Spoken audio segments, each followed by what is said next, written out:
A quiet flight over Alaska's frozen wilderness. 10 souls on board. No distress call.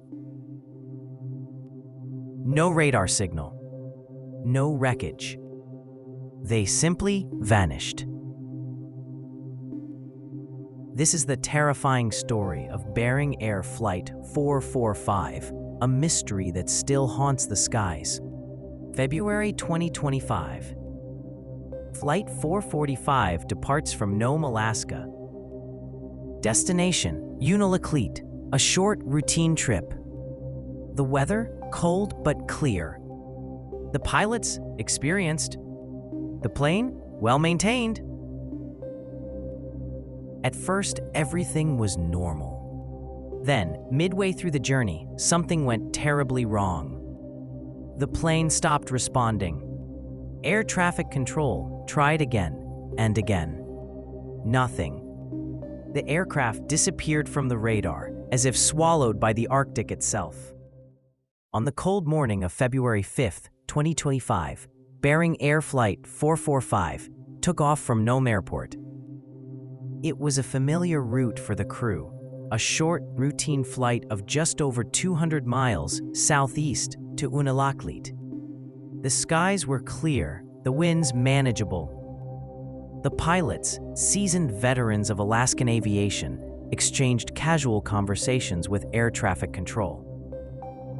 Everything about that morning screamed routine.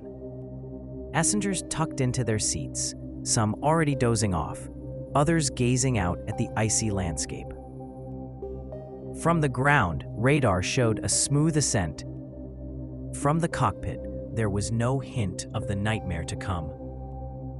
Yet, in Alaska, calm skies can be deceiving. The wilderness hides many secrets under its endless stretches of snow and ice. And sometimes, it's the quietest days that At 10:41 a.m., air traffic control attempted a standard position report. Flight 445 was expected to check in over Norton Sound, a vast frozen bay known for its unpredictable conditions. No reply. Controllers waited, maybe a radio glitch. They tried again. Nothing. Panic didn't come immediately. After all, Alaska's remote routes often interfered with communications. But 10 minutes passed, then 20, then 30. Now it was no longer a glitch, it was a full-scale emergency. Radar still showed a blip, moving steadily eastward. Until it didn't. The plane simply disappeared from the screen. One moment it was flying normally. The next, gone. No distress call, no emergency beacon. It was as if Flight 445 had been erased from existence. The moment Flight 445 disappeared from radar, Alaska's emergency protocols kicked into action. Helicopters from the Coast Guard were dispatched within minutes. Local bush pilots, veterans of the harsh Alaskan terrain, volunteered their planes. Small boats left from coastal towns, battling against shifting sea ice. The search grid expanded rapidly. First 50 miles. Then 100. Then 200. Every inlet, every snow-covered clearing, every jagged mountain peak was scrutinized from the air. Thermal imaging, ground-penetrating radar. Even trained search dogs were flown in to comb remote ice fields. But the landscape fought back. Blizzards roared without warning. Fog swallowed valleys whole. Sunlight reflected off endless ice, blinding pilots and confusing instruments.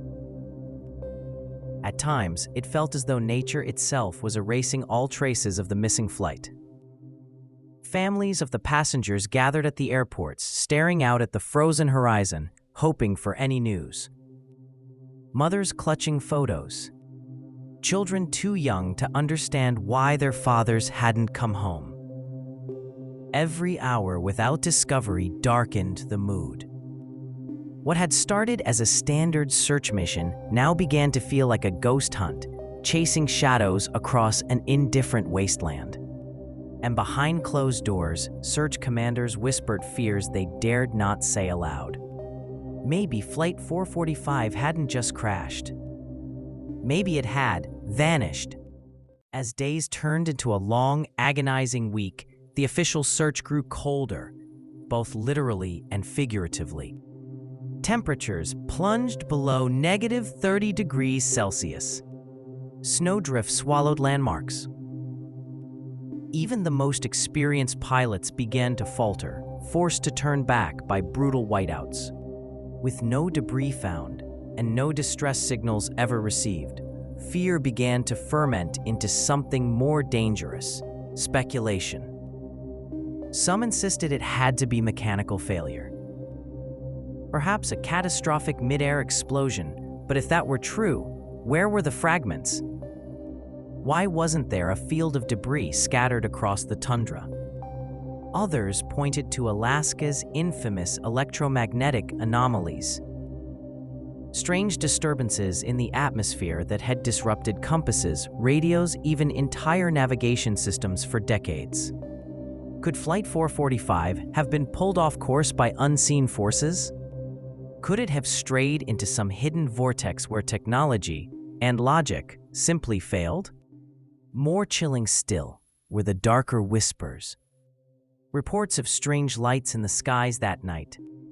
Locals describing glowing orbs dancing silently across the ice.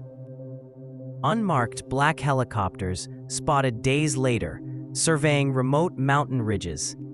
Some believed Flight 445 had encountered something not meant for human eyes, and that it had been taken rather than lost. Online forums exploded with wild theories.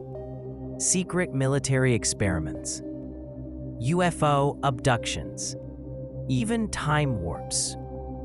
As the official search quietly wound down, a single truth became painfully clear.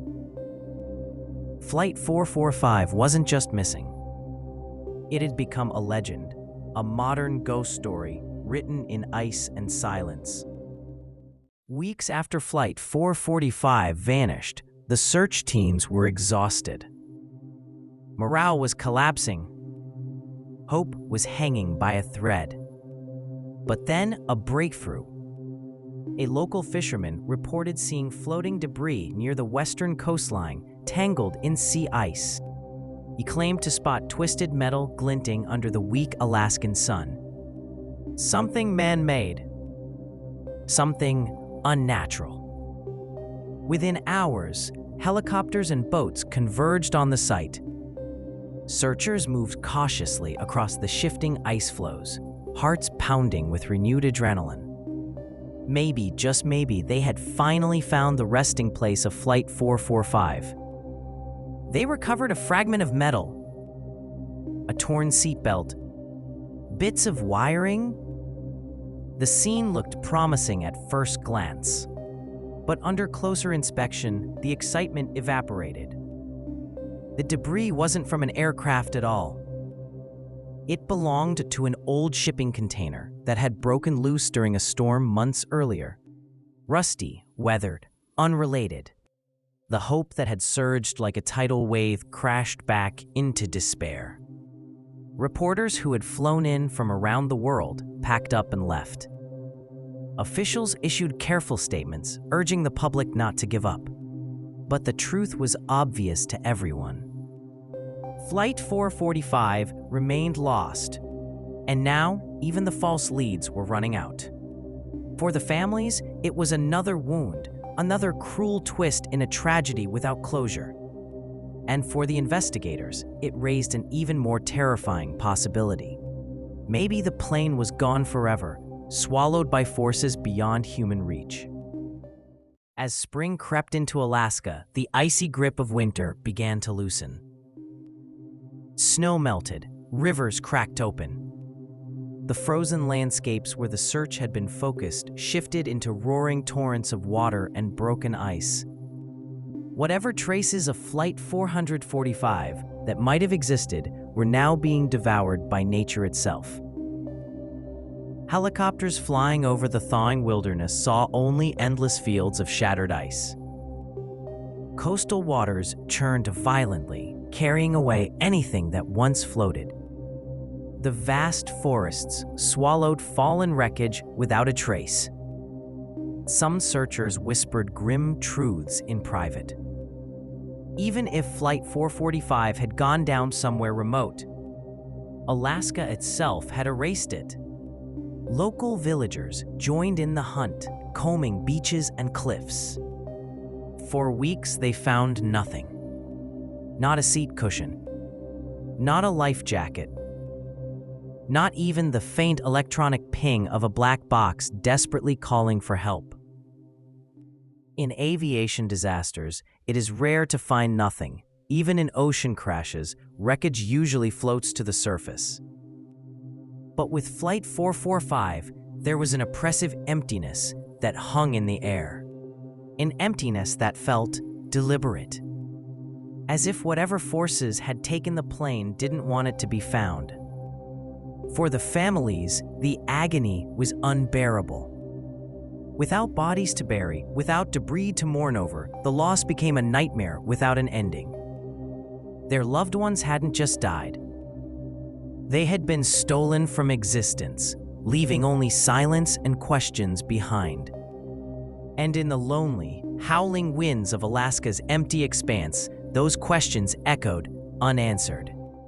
With no wreckage, no survivors, and no clear answers, theories about Flight 445's disappearance multiplied like wildfire. At first, the aviation experts clung to rational explanations. Maybe a catastrophic mechanical failure had sent the plane spiraling into a hidden valley or under a frozen lake.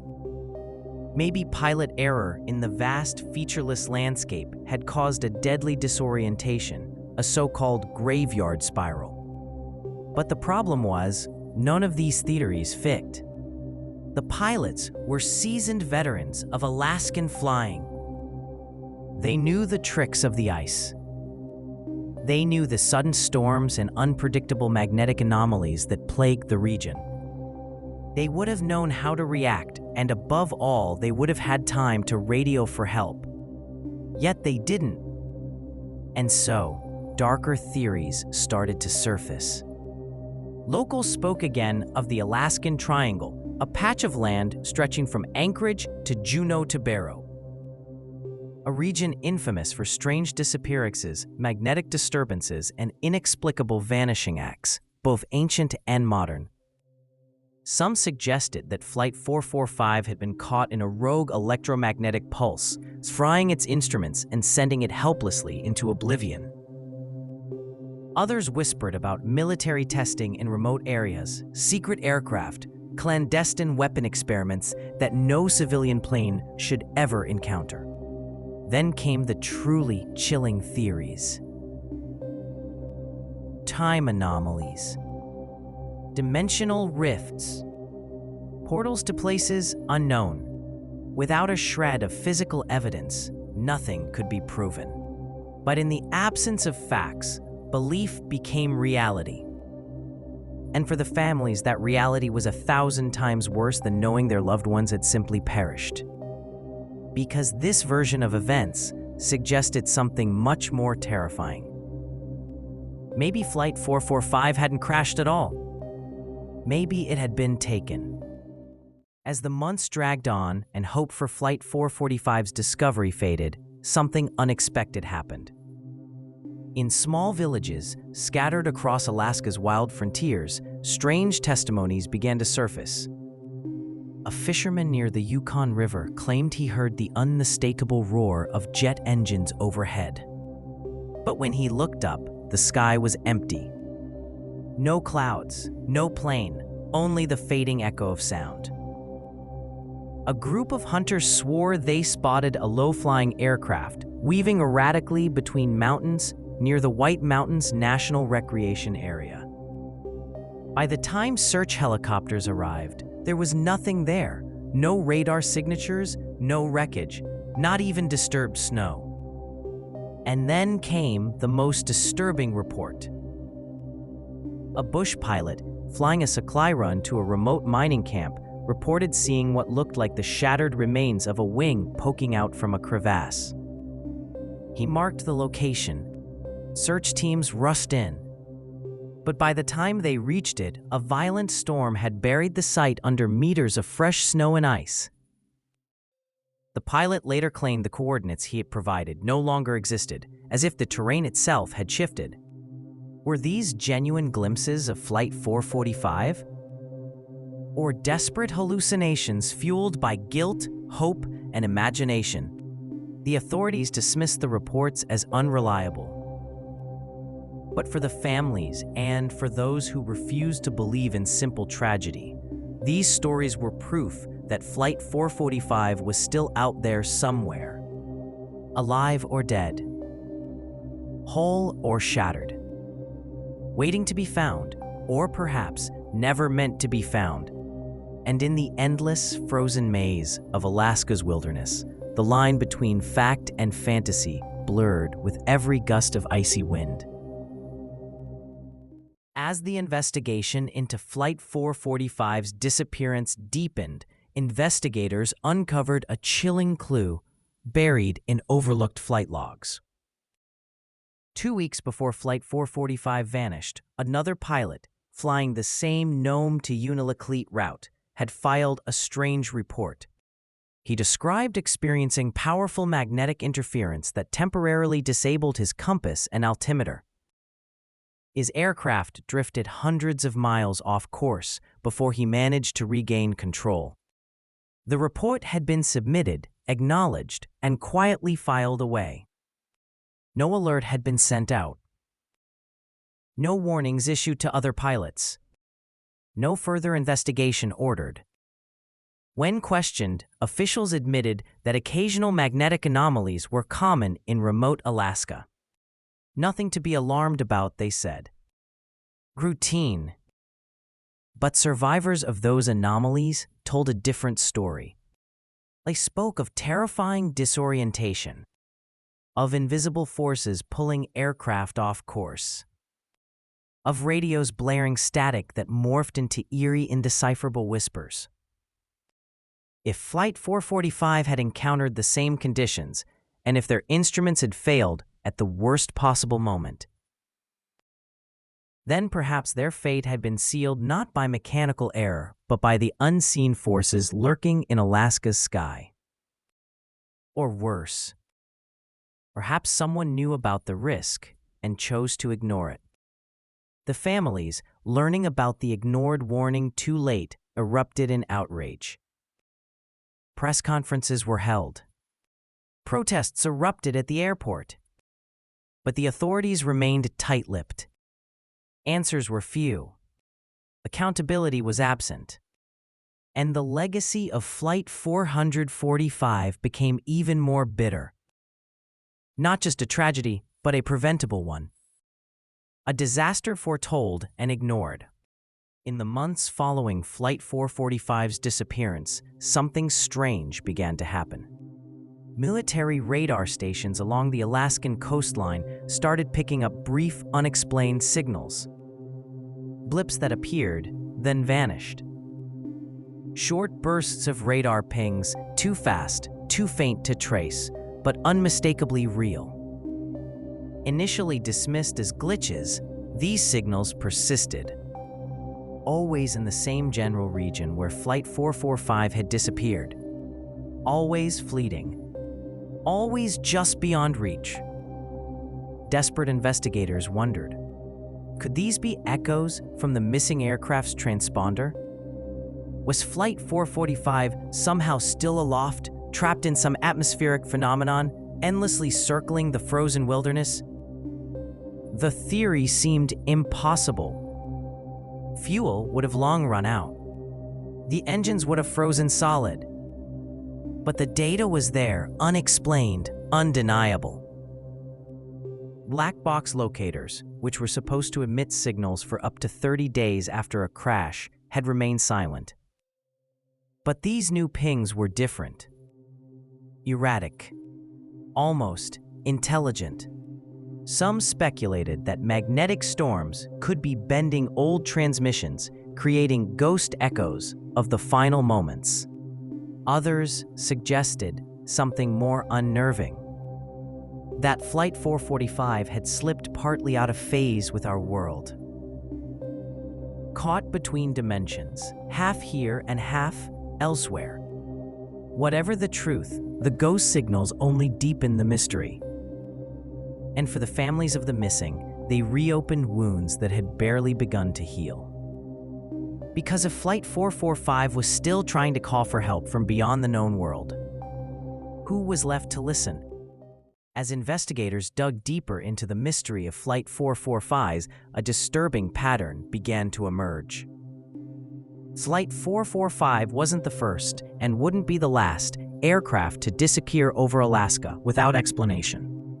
In fact, over the past 5 decades, more than 16,000 people had vanished within what pilots grimly nicknamed the vanishing zone. Planes, boats, entire expeditions, gone, often without a single scrap of evidence left behind. The 1950 disappearance of a military C-54 transport plane carrying 44 passengers. The 1972 vanishing of a twin-engine Cessna carrying 2 prominent U.S. politicians. Both vanished in clear weather on short flights along well-traveled routes, just like Flight 445. Theories ranged from the mundane, unexpected weather shifts, mechanical failures, to the terrifying magnetic vortices, energy anomalies, even interdimensional portals hidden deep in Alaska's endless wilderness. Locals spoke of ancient native legends warning travelers to avoid certain mountains and valleys, places where the earth opened and swallowed the unwary, places where the sky itself could betray you. For every plane that went down in bad weather and was later found, another simply ceased to exist. No debris, no signals, no clues. Flight 445 had become part of this grim legacy.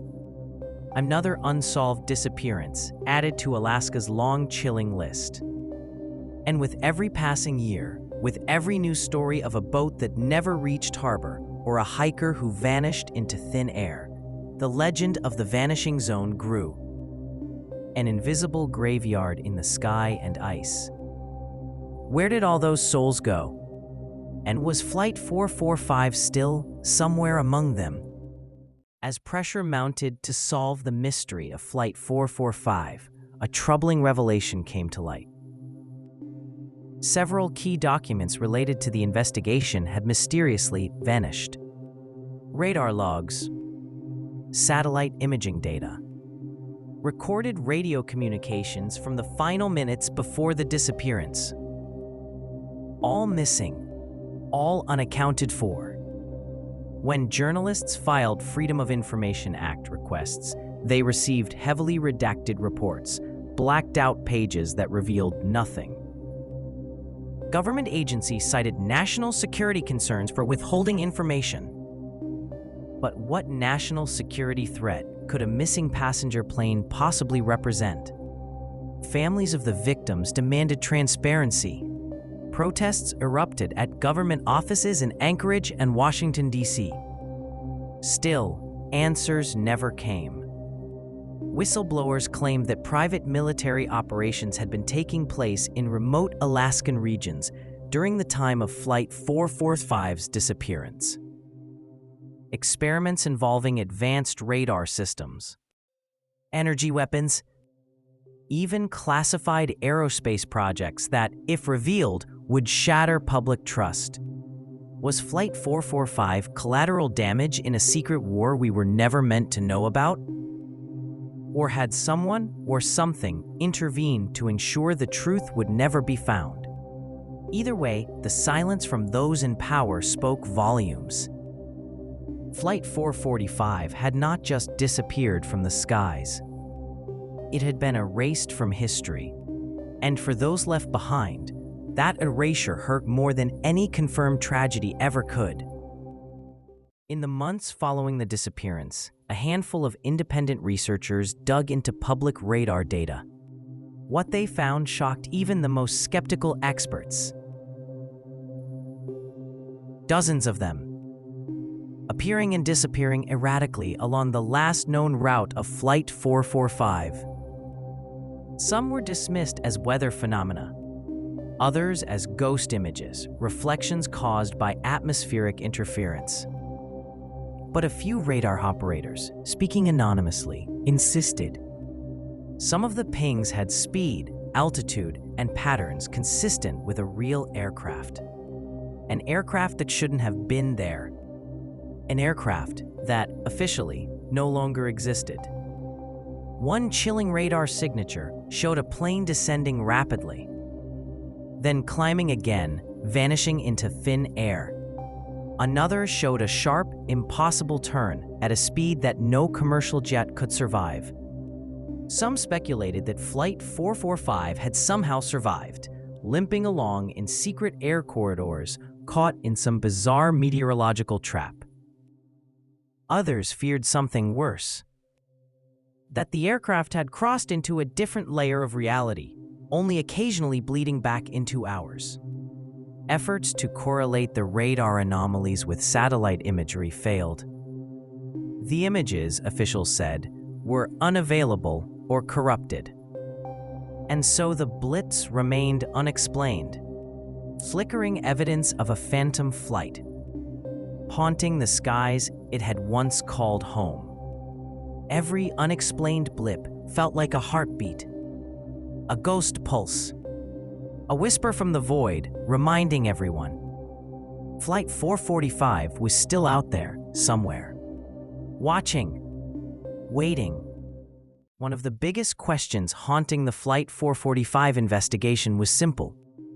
Where was the black box? Modern aircraft are equipped with two critical recorders, the cockpit voice recorder and the flight data recorder. Both designed to survive crashes. Both emitting emergency pings for up to 30 days. But from Flight 445, there had been no pings, no signals, no trace. Some experts argued that a catastrophic failure could have destroyed the black boxes instantly. But others weren't convinced.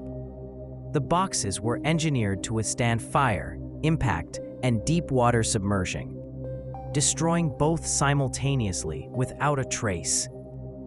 Unheard of. Worse still, it later emerged that Flight 445's black box system had been due for maintenance just weeks before the flight.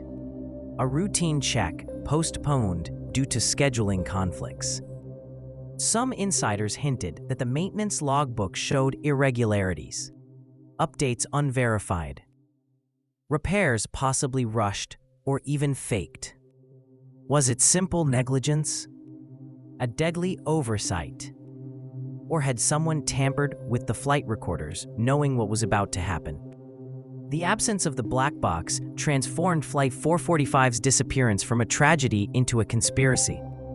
A cold case without a heartbeat. A mystery frozen in time.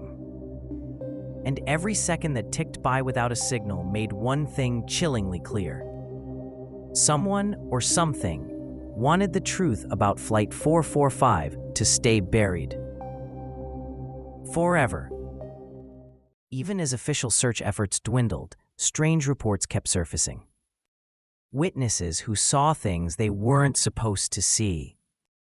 A trapper in the Brooks Range claimed he saw a low-flying aircraft, battered, blackened, limping through the fog, weeks after Flight 445 disappeared.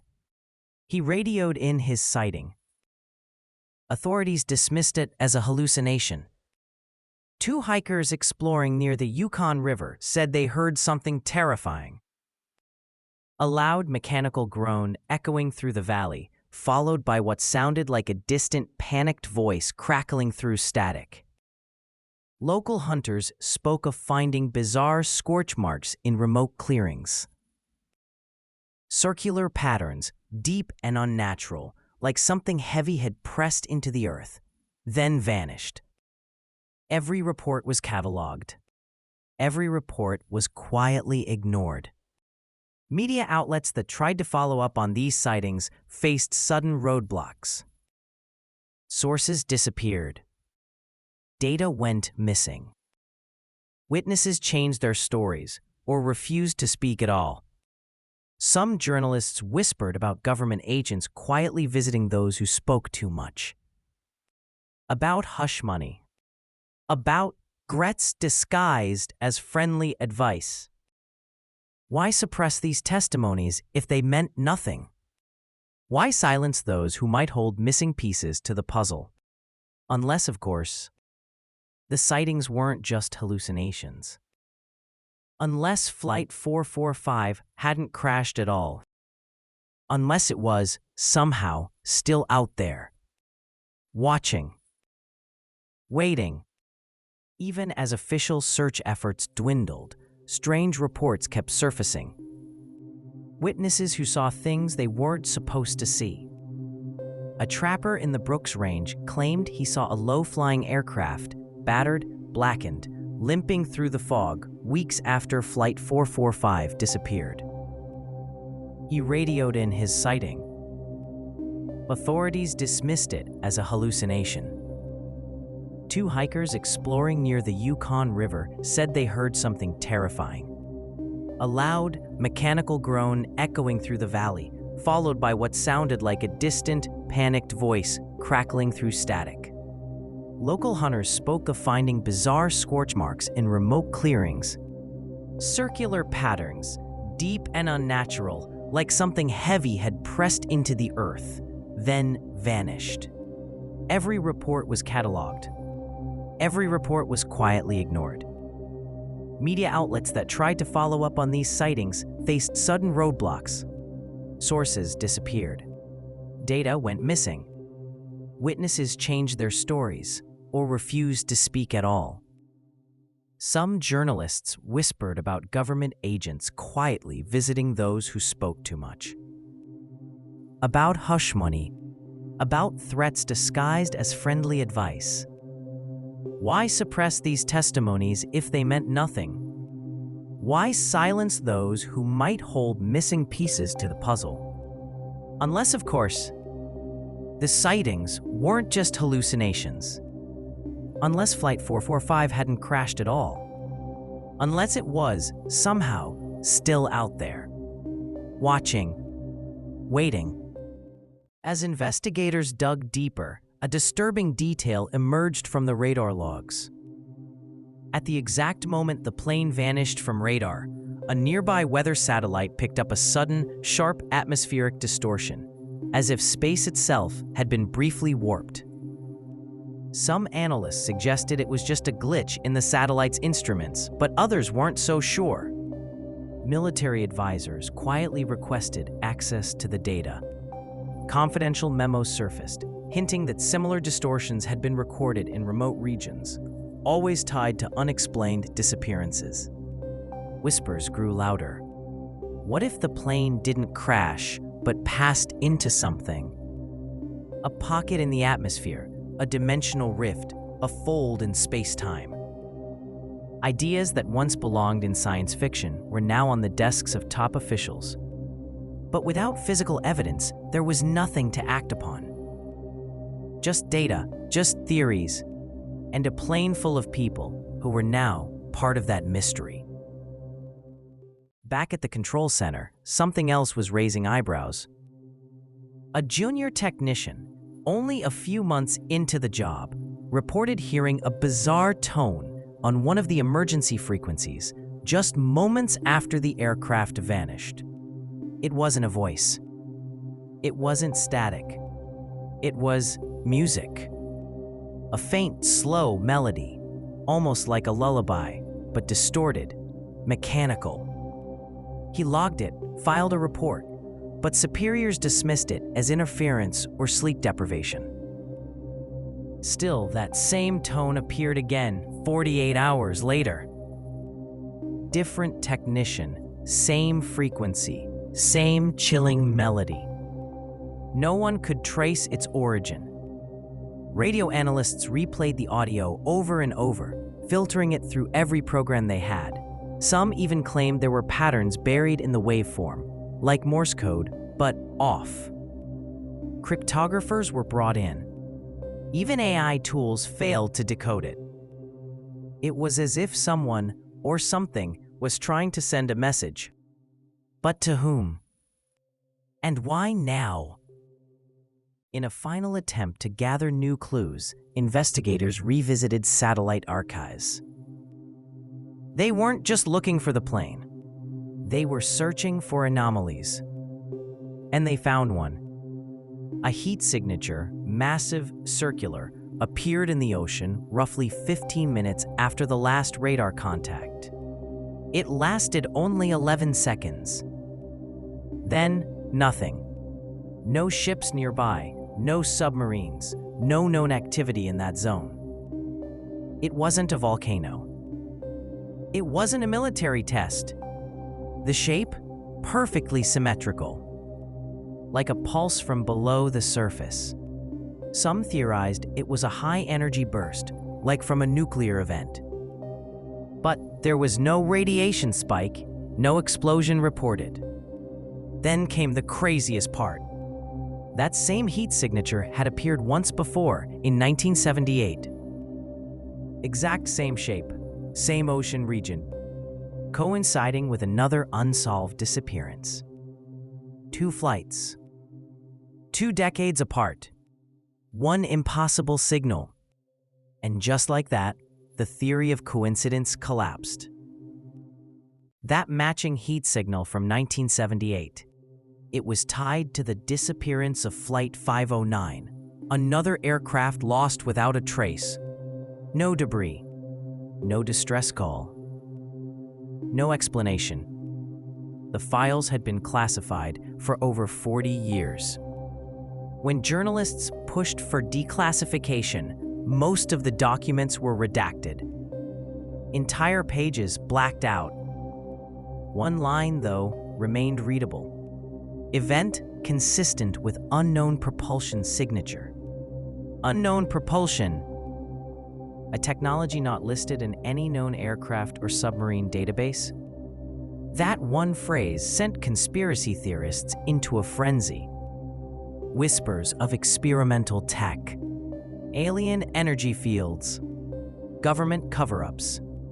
Some insiders claimed it matched the theoretical profile of magnetohydrodynamic propulsion, something you'd expect in science fiction, not real life. And the fact that both flights vanished in the same corridor? It was no longer just coincidence. It was beginning to look like a pattern, a hidden force, a dark region of the Earth no one understands. And yet planes are still cleared to fly over it every single day. Just when the case seemed frozen in silence, a leaked audio file changed everything. A whistleblower from inside the investigation, never named, released what he claimed was a segment of the final cockpit recording from Flight 445. It wasn't part of the official transcript. It wasn't listed in any recovered data, but it existed. And what it revealed was horrifying. The voices of the pilots could be heard, calm at first, then escalating. They spoke of a blinding light outside the cockpit, a low-frequency hum, and then static. But in the final 10 seconds of the tape, a strange metallic sound overtook everything. Not an engine, not wind, something unnatural, followed by one final whisper from the captain. "They're not responding. We're not alone." The file spread like wildfire online. Experts were divided, some calling it a hoax, others swearing the frequency and audio profile matched real black box specs. But here's the kicker. Just 48 hours after the leak, the file vanished from every major server. Taken down, scrubbed, and the whistleblower gone. No name, no trace. The audio was real. Too real. And someone didn't want the world to hear it. Following the leaked cockpit audio, something strange happened. Multiple former aviation officials, retired pilots, radar engineers, air traffic controllers began to receive visits. Unmarked cars, unscheduled interviews, and subtle warnings. One former FAA investigator, speaking anonymously to a journalist, described it like this: "It's not just a missing plane anymore. There's something much bigger being buried here." Then came the documents. An internal memo accidentally sent to an aviation union group referenced Operation Silent Skies, a classified program tied to the Department of Defense supposedly focused on aerial anomaly response. What is aerial anomaly response? The memo didn't say, but it mentioned Flight 445 by name and included one chilling phrase: containment recommended, information suppression in effect. This wasn't just an aviation mystery anymore. This was an active military operation. Why would the Department of Defense be involved in a routine passenger flight? Unless it wasn't routine at all. Was Flight 445 carrying something it shouldn't have? Or someone? One theory exploded online. The flight was never meant to arrive. Digging deeper, investigative journalists uncovered a bizarre anomaly in Flight 445's official passenger list. The original manifest, released to the public days after the disappearance, listed 152 names. But a leaked security briefing, obtained months later, referenced 153 passengers, one extra person, one seat, officially unassigned. Who was the missing passenger? And more importantly, why wasn't their identity ever disclosed? Sources inside airport security claimed there was unusual activity at the boarding gate. An unregistered boarding pass scanned. No corresponding luggage. No security footage of the individual boarding the plane. It was as if they appeared out of nowhere. A mystery passenger on a doomed flight. No ID. No background. Some theorists went wild. Was it a covert agent? A courier carrying forbidden technology? Or something not human at all? Aries ran rampant. But officials offered no clarification. Only silence.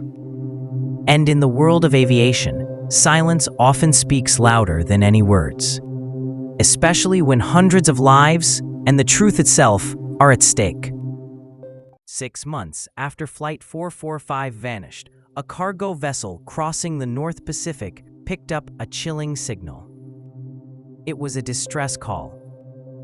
Faint, broken, but unmistakably coming from aviation emergency frequencies. The transmission was brief. Just 2 words, repeated over and over.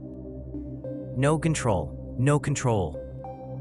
The vessel's captain logged the coordinates and immediately reported it.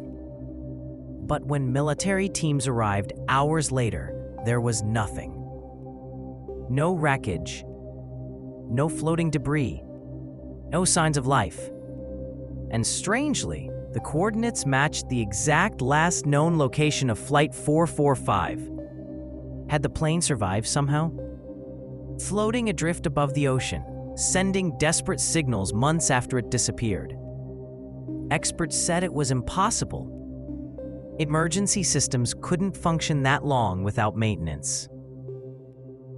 But when radio engineers analyzed the recording, they confirmed it. The signal came from a transmitter with aviation-grade specifications, not a hoax, not interference. It was real, and it suggested something terrifying. Flight 445, or what was left of it, might have still been alive, trapped between worlds. A ghost in the skies.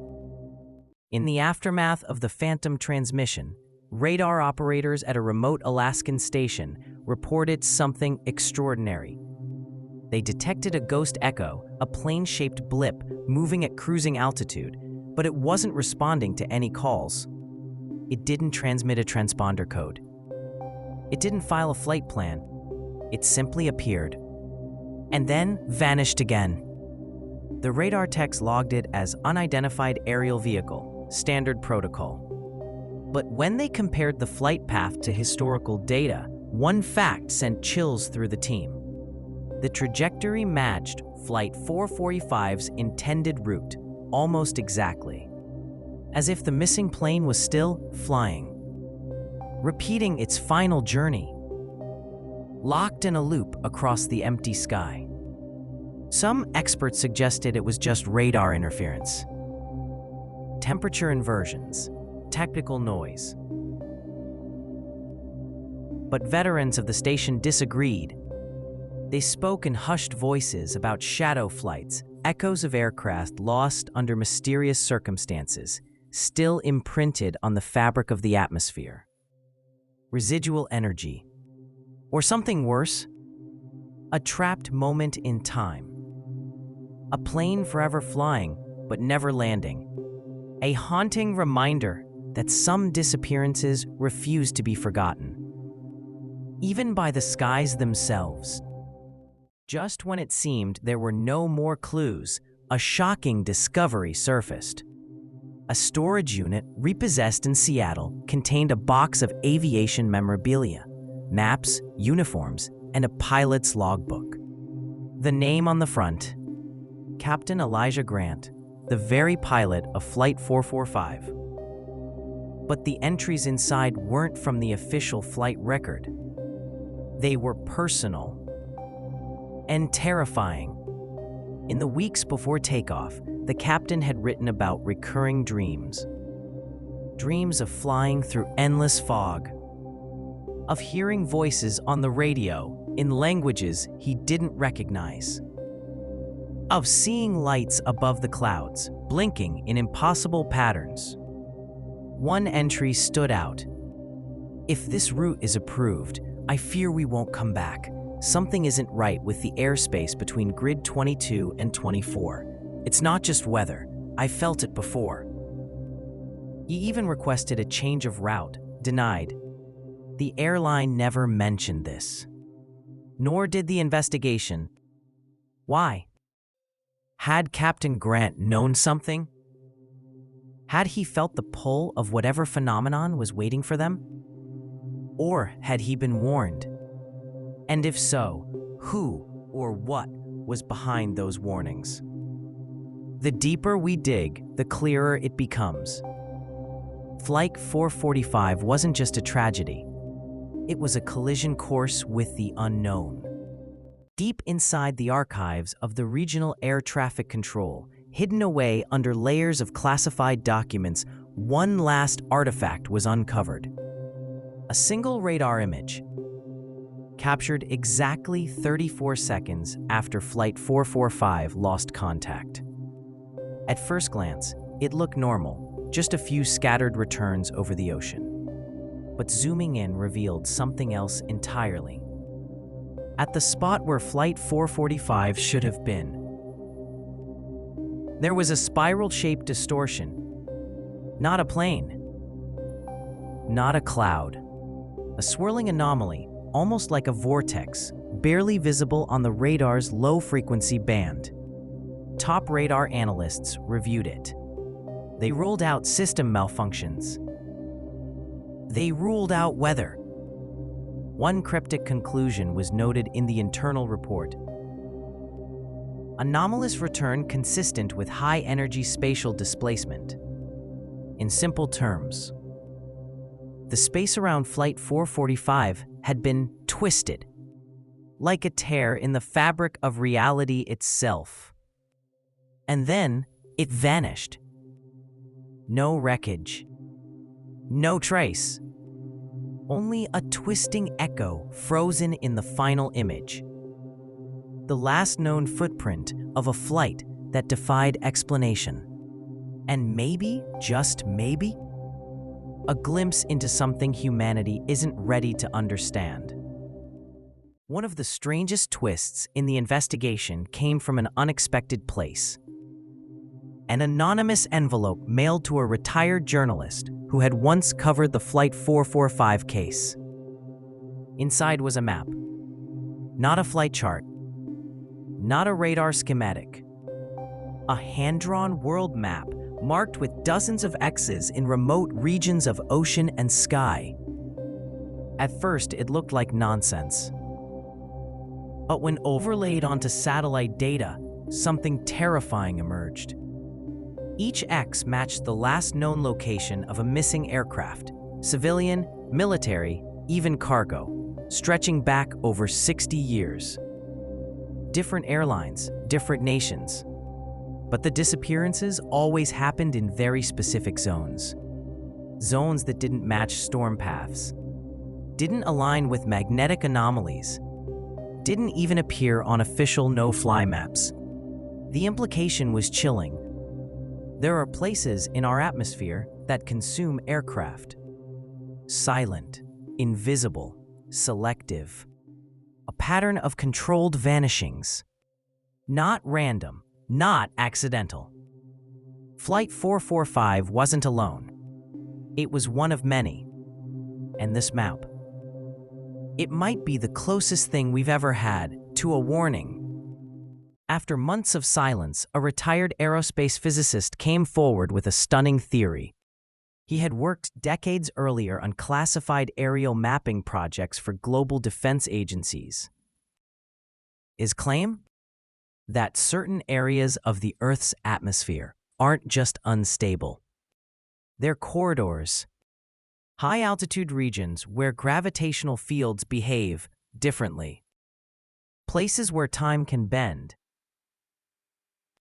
where signals scatter, and where aircraft, under very specific conditions, can be pulled somewhere else.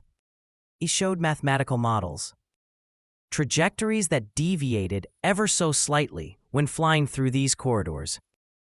And most shocking of all, Flight 445's route crossed directly through a corridor known only to top-level military analysts as Sector Echo 9. He concluded with one final, spine-chilling thought. These aren't natural. They're engineered. Someone, somewhere, is watching how we react when we lose control of our skies. Were these corridors doors? To where? And who built them? In the final months of the investigation, something strange happened. The official government page dedicated to Flight 445 went offline. No explanation. No archive. Just gone. Journalists requested comment. They were told the file had been merged into a larger report. But no one could find it. Then, late one night, an aviation researcher received a message from a former intelligence analyst. It contained just one sentence. It didn't crash, it crossed over. No coordinates. No follow-up. Just that. And maybe that's the answer. Maybe Flight 445 never malfunctioned, never went down. Maybe, under the perfect conditions, it slipped through something we still don't understand. A tear in space. A doorway to somewhere else. Or a hidden part of our world we're not meant to see. We don't know. But what we do know is this. Since Flight 445 vanished, 4 more aircraft have gone missing in the same sky corridor. No wreckage. No beacons. No answers. Just silence. Maybe the real question isn't where Flight 445 went, but why they let us see it disappear in the first place. Because if it happened once, it can happen again. And you deserve to know what's really flying above your head. Subscribe to SKYPLUS for more terrifying aviation mysteries that others won't dare to tell. Your next flight might not end where it began.